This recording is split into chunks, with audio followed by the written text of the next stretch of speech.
अस्सलाम वालेकुम, आप देख रहे हैं पीए न्यूज एचडी और मैं हूं आपके होस्ट सादिया बतूल। शामिल करते हैं आज की अहम खबरें। अस्पतालों में कोरोना के 10 केसेस रिपोर्ट। कोरोना एक बार फिर सामने आ गया। अस्पतालों में अब तक 10 केसेस रिपोर्ट हो चुके हैं। महकमा सेहत सिंध के मुताबिक मुख्तलिफ अस्पतालों में 10 कोरोना के तस्दीक शुदा मरीज ज़ेर इलाज हैं। रवां साल के दौरान कराची भर में 157 अफराद में कोरोना की तस्दीक हो चुकी है। 6 कोरोना के मरीज इन्फेक्शंस डिजीज अस्पताल में ज़ेर इलाज हैं। अलावा मुख्तलिफ अस्पतालों में ज़ेर इलाज दर्जनों अफराद में कोरोना की तस्दीक हुई है। आगा खान अस्पताल, डाउ अस्पताल और इन्फेक्शस डिजीज़ अस्पताल में कोरोना के मरीज ज़ेर इलाज। इन तीनों अस्पताल में 10 से ज़्यादा कन्फर्म कोरोना के केसेस रिपोर्ट हुए हैं। इसके अलावा दर्जनों कोरोना के मुश्तबा मरीज भी दाखिल होने लगे।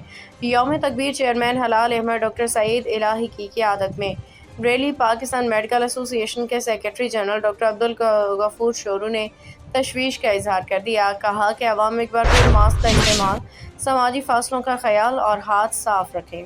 उन्होंने कहा कि कोरोना पहले की तरह खतरनाक नहीं, लेकिन एहतियात अपनाना लाजमी है। न्यूज स्टूडियो से अब तक के लिए इतना ही। मजीद खबरों और अपडेट्स के लिए देखते रहिए पीए न्यूज एचडी।